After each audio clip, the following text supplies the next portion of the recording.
کیسا ہو اگر دن کا آغاز صرف چند ایسے جملوں سے کیا جائے جو ذہن کو ایک نئے طریقے سے پروگرام کر دیں؟ ایسے جملے جو نہ صرف موڈ بہتر کریں بلکہ ایک بہترین دن گزارنے کی بنیاد رکھ دیں۔ آئیے آج اسی دلچسپ خیال کو سمجھتے ہیں۔ کبھی سوچا ہے کہ جب کوئی صبح اٹھتا ہے تو اس کے ذہن میں اصل میں چل کیا رہا ہوتا ہے؟ کیا وہ کسی پہلے سے طے شدہ پروگرام پر، کسی آٹو پائلٹ پر چل رہا ہوتا ہے؟ میل رابنس کا ایک بہت مشہور کال ہے، اگر آپ اپنے دماغ کو جان بوجھ کر پروگرام نہیں کر رہے ہیں تو یہ پھر بھی پروگرام ہو رہا ہے۔ یہ ایک بہت گہری بات ہے، کیونکہ ہمارا دماغ کبھی خالی نہیں رہتا، کوئی نہ کوئی چیز اسے مسلسل پروگرام کر رہی ہوتی ہے۔ تو آئیے سب سے پہلے مسئلے کو سمجھتے ہیں، یعنی دماغ کی منفی ڈیفالٹ حالت۔ ہوتا یہ ہے کہ اکثر انسانوں کا دماغ اگر اسے یوں ہی چھوڑ دیا جائے تو وہ منفی چیزوں کی طرف زیادہ مائل ہوتا ہے۔ کمپیوٹر سائنس میں ایک بڑا مشہور اصول ہے گاربیج ان گاربیج آؤٹ، مطلب جیسی آپ ان پٹ دیں گے ویسی ہی آؤٹ پٹ ملے گی۔ اور مزے کی بات یہ ہے کہ یہ اصول انسانی دماغ پر بھی بالکل فٹ بیٹھتا ہے۔ جو کچھ ذہن میں ڈالا جائے گا وہی رویوں اور احساسات کی شکل میں باہر آئے گا۔ تو سوال یہ ہے کہ یہ منفی پروگرامنگ آتی کہاں سے ہے؟ اس کے پیچھے کئی وجوہات ہیں۔ ماضی کے برے تجربات، مستقبل کی فکریں، ہر طرف سے آنے والی منفی خبریں، کاموں کی ایک لمبی فہرست تو ختم ہی نہیں ہوتی، اور سب سے بڑھ کر ہمارے اندر کی وہ تنقیدی آواز۔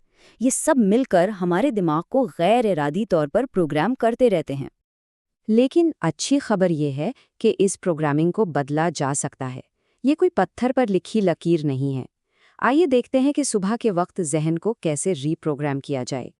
اور اس کا حل اتنا آسان ہے کہ یقین نہیں آتا۔ صبح کے وقت کہے جانے والے چند ارادی جملے، یہ وہ ان پٹ ہے جو ذہن کی ڈیفالٹ سیٹنگز کو بدلنے کی طاقت رکھتا ہے۔ تو پہلا قدم ہے امید اور امکان کا احساس پیدا کرنا۔ مثال کے طور پر خود سے یہ کہنا، آج کا دن بہت اچھا گزرے گا، یا آج میرے لیے کچھ خاص ہونے والا ہے۔ یہ صرف خالی الفاظ نہیں ہے، بلکہ یہ ذہن کے لیے ایک نئی ہدایت ہے۔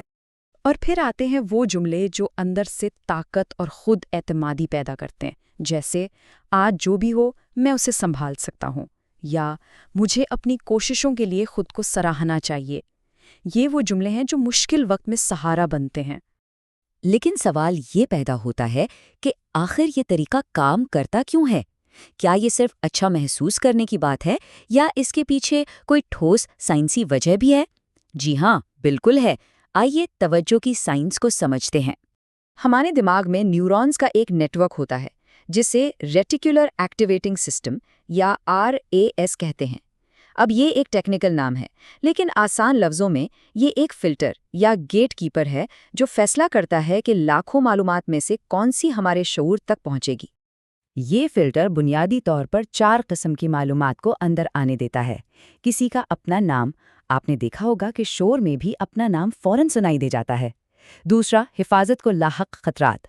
تیسرا، رومانوی دلچسپی کے اشارے۔ اور چوتھا، کوئی بھی ایسی چیز جسے دماغ اہم سمجھتا ہے۔ اس کو سمجھنے کے لیے ایک عام سی مثال لیتے ہیں۔ کیا کبھی ایسا ہوا ہے کہ کسی نے ایک نئی گاڑی خریدنے کے بارے میں سوچا ہو، اس پر تھوڑی ریسرچ کی ہو، اور پھر اچانک وہی گاڑی سڑک پر، اشتہاروں میں، پارکنگ میں ہر جگہ نظر آنے لگی ہو؟ تو یہ کیا جادو ہے؟ نہیں، یہ RAS کا کمال ہے۔ جب کسی چیز کو اہم سمجھا جاتا ہے تو دماغ اپنے فلٹر کو اپ ڈیٹ کر لیتا ہے تاکہ اسے ہر جگہ تلاش کرے۔ وہ گاڑیاں پہلے بھی وہیں تھیں، لیکن دماغ انہیں نظر انداز کر رہا تھا۔ بالکل اسی طرح جب ان جملوں کو بار بار دہرایا جاتا ہے تو یہ دماغ کو ایک سگنل بھیجتا ہے کہ کیا اہم ہے، اور پھر یہ فلٹر یعنی RAS اچھائی، مواقع اور اپنی صلاحیتوں کو دیکھنے کے لیے ری پروگرام ہو جاتا ہے۔ اب آگے بڑھتے ہیں اور دیکھتے ہیں کہ یہ صرف ایک عارضی حل نہیں، بلکہ یہ ایک ایسی مہارت ہے جسے بنایا اور مضبوط کیا جا سکتا ہے۔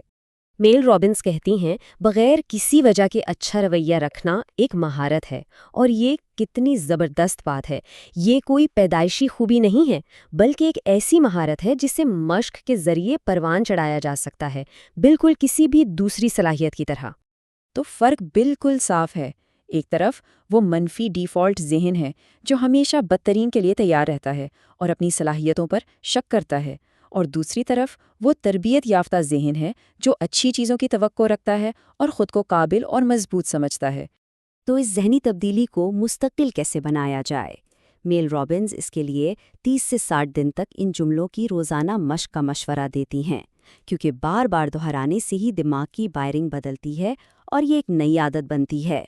تو آخر میں سوال صرف یہ ہے، اپنے ذہن میں کون سا پروگرام چلانے کا انتخاب کیا جائے؟ کیا وہ پہلے سے موجود منفی پروگرام یا پھر ایک نیا جان بوجھ کر بنایا گیا مثبت پروگرام؟ انتخاب ہمارے اپنے ہاتھ میں ہے۔